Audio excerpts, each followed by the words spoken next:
Hello, welcome to the Livestreams Karawara podcast. We're delighted to have you join us. We invite you to sit back, relax, and listen to our latest episode. Thanks for joining. Well, thank you for that welcome. The passage that I've been asked to look at tonight is from Luke chapter 10, 25 to 37, which is about our commitment to one of the greatest commandments: love your neighbour as you love yourself. Let's read through that passage, and it's the story of the Good Samaritan. Most of us would know that phrase, even if we have never heard the story. It's a parable that Jesus told, and there's a reason behind why he told it, which we'll find as we read through here. Just then, a religion scholar stood up with a question to test Jesus. "Teacher, what do I need to do to get eternal life?" He answered, to get eternal life. Jesus answered, "What's written in God's law? How do you interpret it?" He said, "That you love the Lord your God with all your passion and prayer and muscle and intelligence, and that you love your neighbor as well as you do yourself." "Good answer," said Jesus. "Do it and you'll live." Looking for a loophole, he asked, "And just how would you define neighbor?" Jesus answered by telling a story. There was once a man traveling from Jerusalem to Jericho. And Jericho was down a fairly steep road from Jerusalem, a lot of hills and a very windy road, and well known for its robbers and bandits. So there was once a man traveling from Jerusalem to Jericho. On the way, he was attacked by robbers. They took his clothes, beat him up, and went off, leaving him half dead. Luckily, a priest was on his way down the same road. But when he saw him, he angled across to the other side. Then a Levite religious man showed up. He also avoided the injured man. A Samaritan traveling the road came on him. When he saw the man's condition, his heart went out to him. He gave him first aid, disinfecting and bandaging his wounds. Then he lifted him onto his donkey, led him to an inn, and made him comfortable. In the morning, he took out 2 silver coins and gave them to the innkeeper, saying, "Take good care of him. If it costs any more, put it on my bill. I'll pay you on my way back." What do you think? Which of the 3 became a neighbor to the man attacked by robbers? "The one who treated him kindly," the religion scholar responded.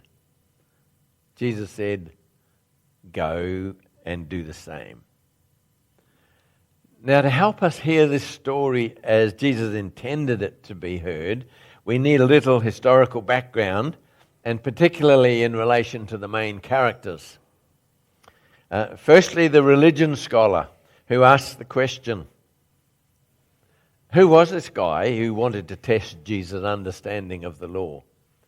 Well, this man belonged to a category of people who studied, interpreted, and taught the Mosaic law, which, of course, for Jews was the final authority for life. And not only the words of Moses, but all the extra laws that they had accumulated around it over the years. And there's 2 different Greek words used to describe this group of people. It's the same group of people. Sometimes in one gospel they might use one word, in another gospel use the other. But if you read the King James, they'll be described as a lawyer and a scribe. They're the same people, really. And if you read an NIV, it'll call one the expert in the law, and the other one the teacher of the law. And so we have this category of people. Seems that most of the lawyers belonged to the sect of the Pharisees. Now, the Pharisees they're hard to define. They're either a sect, or they're called a sect of the Jewish religion. Some people define them as a social group. Some of them define them as a political group. But they were people who prided themselves on how perfectly they kept the Mosaic Law. The Mosaic Law had 613 commandments, but over the years there was another group of sayings called the Oral Law, the Mishnah, which had lots and lots and lots and lots and lots and lots and lots and lots and lots and lots and lots and lots of extra little laws. For instance, Mosaic Law tells them to keep the Sabbath holy. And one of the major things there was you don't work on the Sabbath. Well, what's work? They had defined 39 categories of work, so you'd know whether you were working on the Sabbath or not. One of the things was about going on a journey, because that's work. And so they had to define what a Sabbath day's journey was. 200 cubits is about 2,000 cubits rather, which is sort of about 3,000 feet. And I worked out that was about 2 miles. How many kilometres is that? Just over a kilometre. No, that's not right, about 3 kilometres. So this is a Sabbath day's journey. You weren't allowed to walk any further than that on the Sabbath day, or you violated the keep the Sabbath holy. So they had millions of these laws that they had put together. So here we have a lawyer. Now, there's 2 other things probably that seem to me to be relevant. Sometimes we think the Pharisees were the same people as the priests, but they weren't. Some of the priests were Pharisees, some of the Pharisees were priests, but they're actually 2 quite separate groups. And the second thing about Pharisees was that almsgiving to the poor was the Pharisees' way of loving their neighbour. So they were well known for their generosity to the poor. So here we have a lawyer, and for a lawyer, debating questions like this one is one of their favoured pastimes. And this question was probably not an antagonistic one, but certainly a probing one, maybe hoping to expose Jesus as an unqualified rabbi. I mean, he was known as a rabbi. He had disciples, and so he was accepted as a teacher. But, was he ridgety-dig? Well, this lawyer is going to test him. So that's the first character we have. Secondly, there was the priest. Well, we put the priest and the Levite together because the Levites were people whose job was to assist the priest in their prescribed duties. The priests more than likely lived down in Jericho because it was known as a city of priests. That's where a lot of them lived, and they'd come up to Jerusalem to do their duties when they were assigned those duties. And so these 2 represented the priestly types. They probably were not Pharisees. They were much more likely to be Sadducees. It's a different sect. And they weren't... the Sadducees believed in keeping the law of Moses, but not all the oral law with its multiple interpretations. And so they weren't as law-oriented as the scribes and Pharisees. And they were often corrupt. And they were very much looked down on by the lawyers and scribes. And then thirdly, we have a Samaritan. Well, historically, the Samaritans, who were the neighbours, if you can see on the map there, Judea and Galilee was Jewish. But Samaria in the middle, where the Samaritans lived, they were a different people. They were crossbred Jews, they were mongrel Jews. And they worshipped Yahweh according to their own rules. And they were hated by the Jews, and especially religious Jews like this lawyer. Very much hated by them. And John tells us very clearly the reality of the day. Jews refused to have anything to do with Samaritans. We read that in the story about Jesus and the woman at the well. Samaritan woman at the well. So the lawyer's purpose in asking the question, he says, how do you define neighbour? You know, he's a lawyer. You can tell he's a lawyer, can't you? How do you define this word? His purpose is to justify himself. He knows what the law says about loving your neighbour, and so, being a lawyer, he's got a very careful definition of neighbour, so he knows who he has to love without violating the law. Of course, it has to be another Jew. That's basic to their understanding of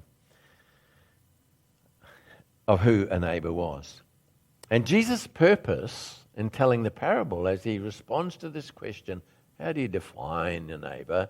His purpose is to force a response from this self-righteous man. And his punchline, like in a well-told joke, will catch the man off guard and cause him to go, oof, like he just had a punch to the solar plexus. And so the parable sets the lawyer up for a challenge to his righteousness. So let's have a look at the parable again. The traveller is beaten up and in need of help. And first a priest comes by. No caring response from him. But the lawyer is thinking, who would expect anything else from a priest anyhow? And then the Levite.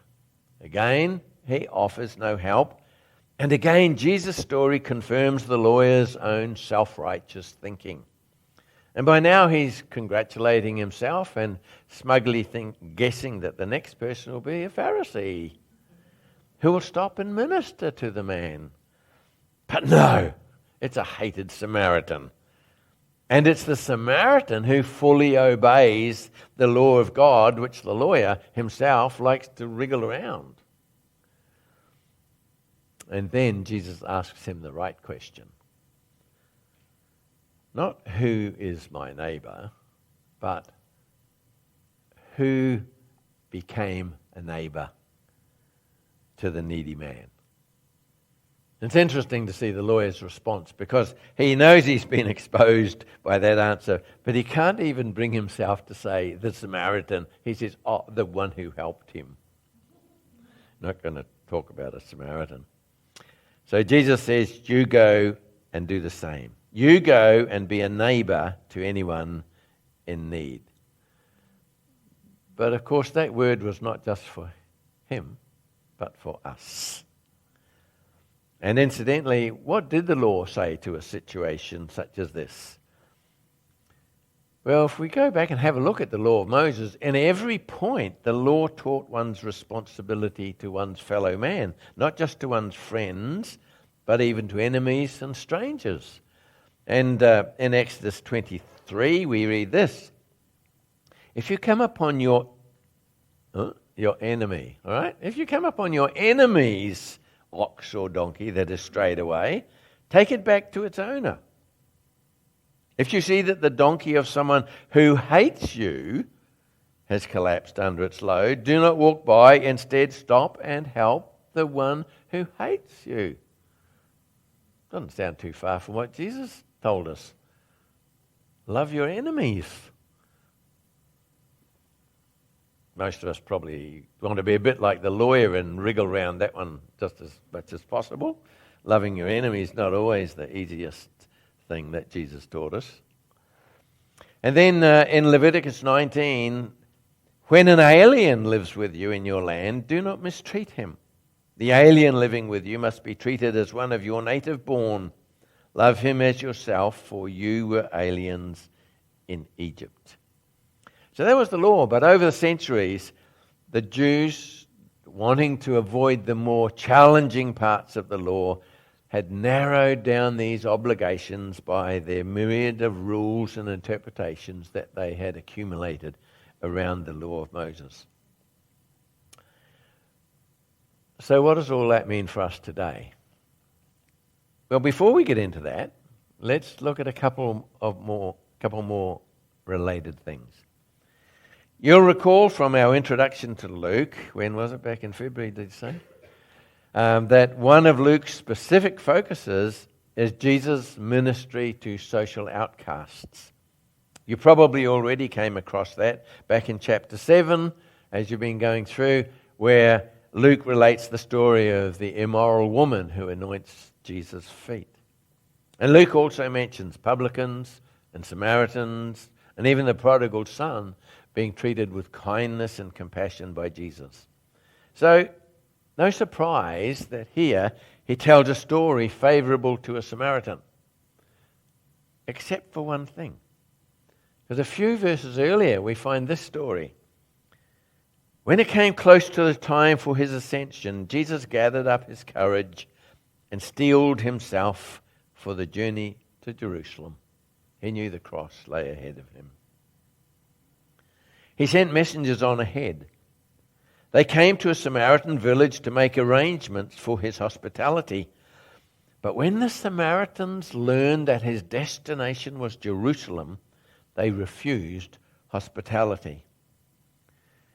When the disciples James and John learned of it, they said, "Master, do you want us to call a bolt of lightning down out of the sky and incinerate them?"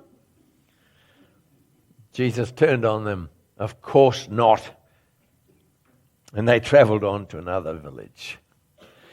Now, Jesus no doubt feels this rejection by the Samaritans, but unlike James and John, he doesn't take it personally.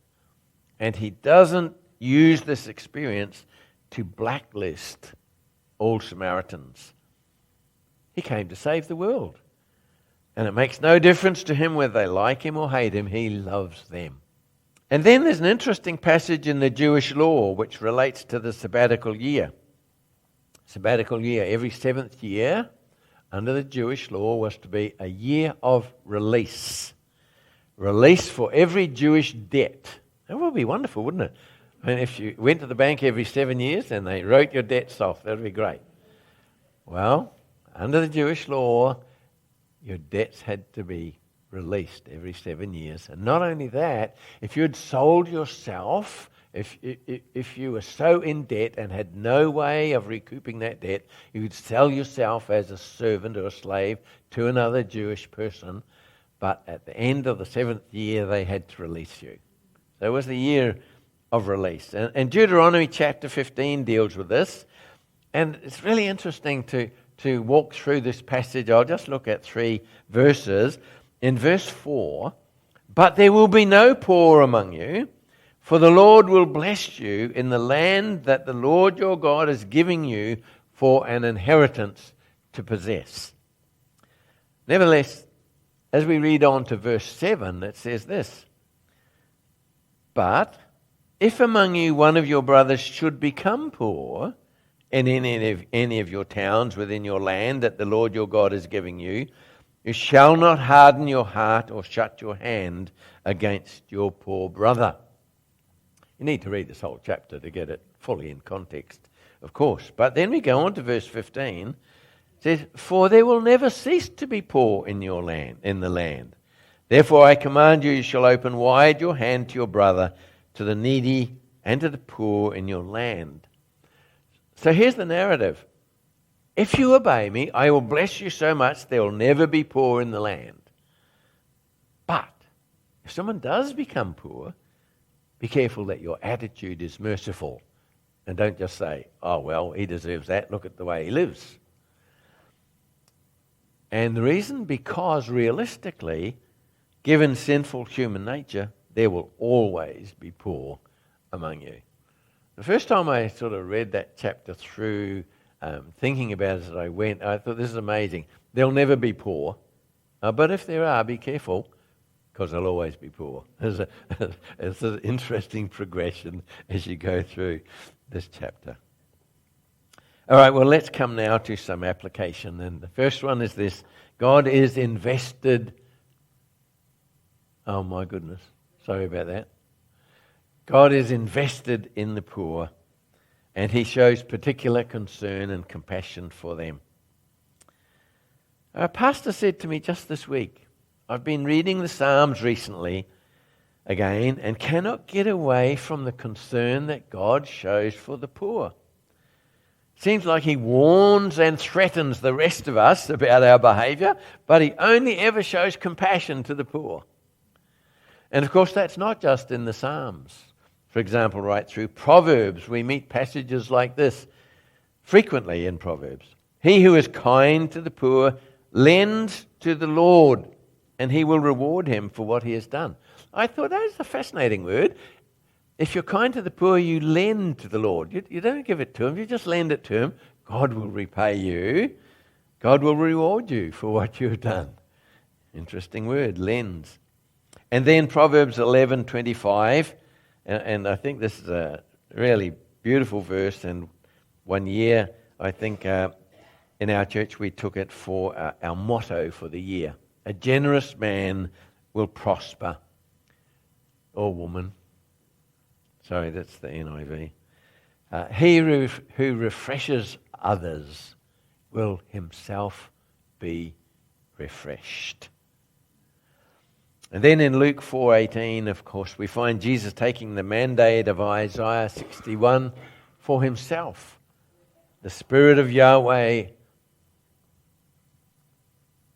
that what happened? The Spirit of Yahweh is upon me, because he has anointed me to proclaim good news to the poor. And I think that's the mandate for us as his followers. I don't think Jesus was just saying this is about him, it's about his ministry, and we now are the hands and feet of Jesus. So this is the mandate for us. And if you say to me, as well of us might think, but none of my neighbours are poor, then maybe like the lawyer in the story, we're defining neighbour just a bit too tightly. So that's the first thing. God is invested in the poor. The second thing is, don't stereotype people.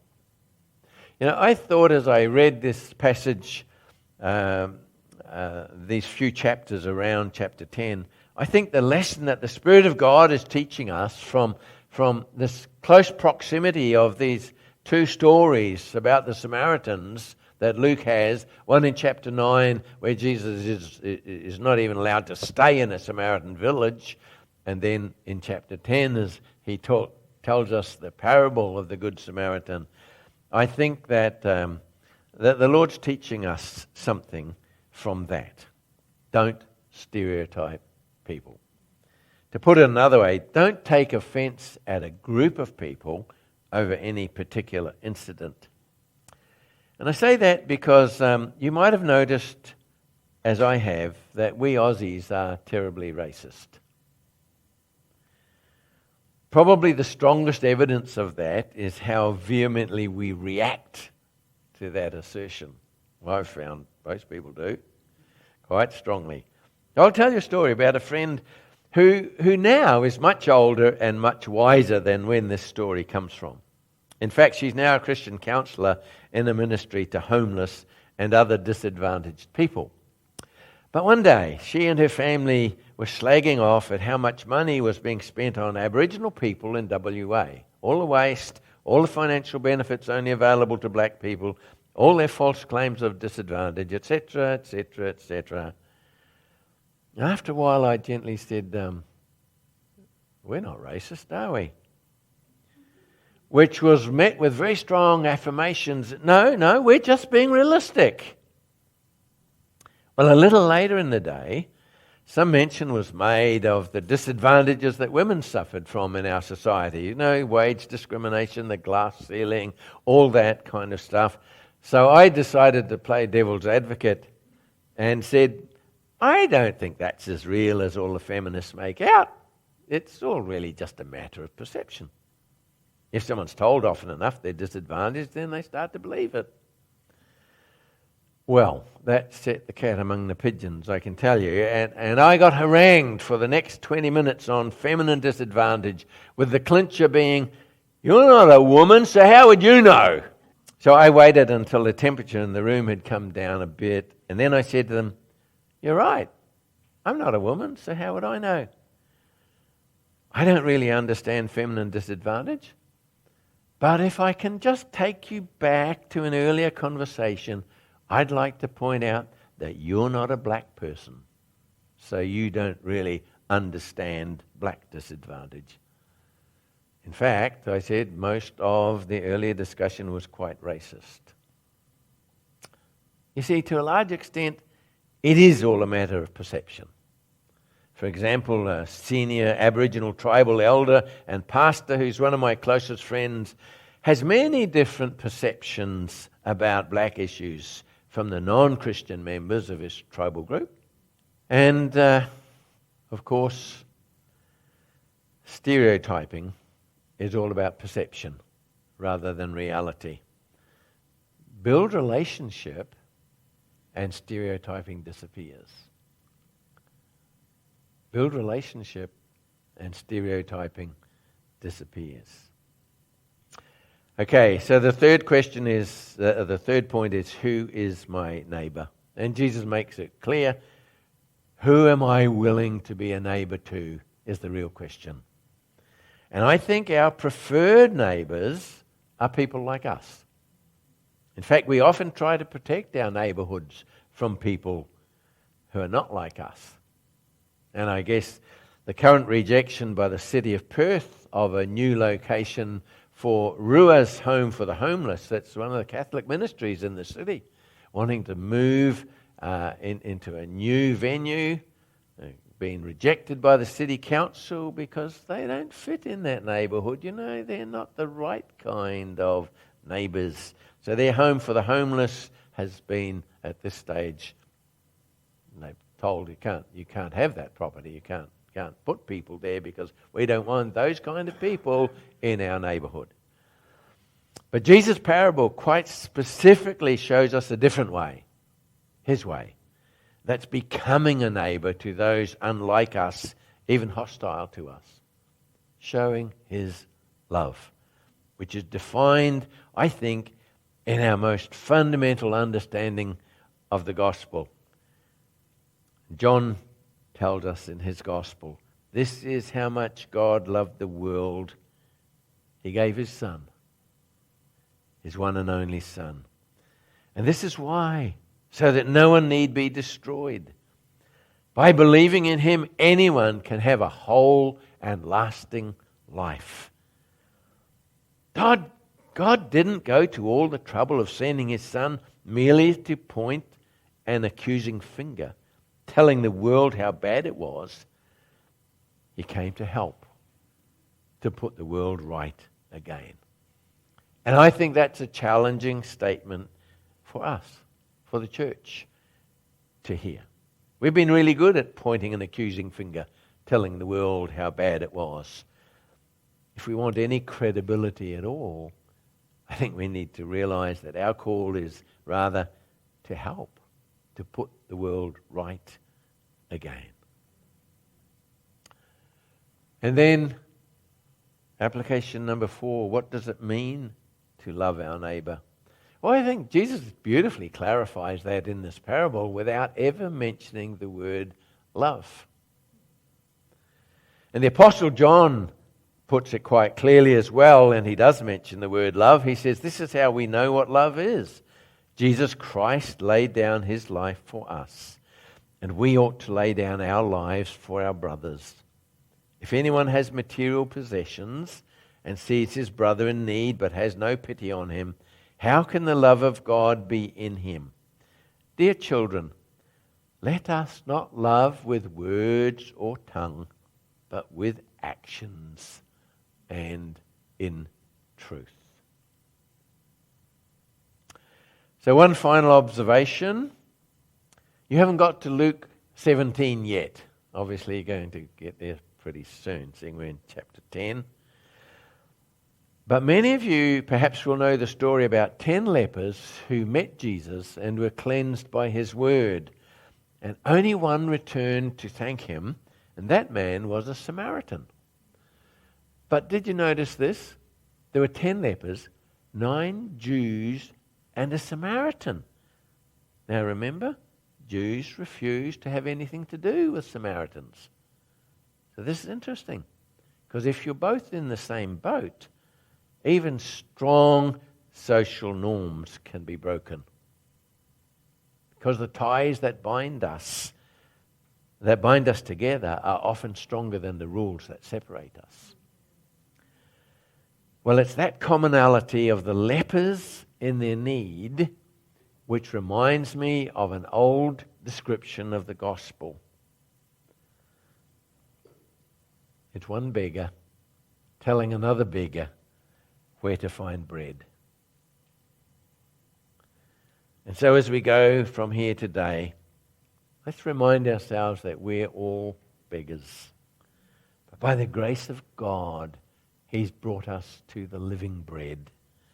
And it's our privilege and our responsibility to share our bread with the other beggars and to love our neighbours as God loves us. Amen. We hope you enjoyed our latest episode. Tune in next week for another Life Streams Karawara message. Have a blessed week.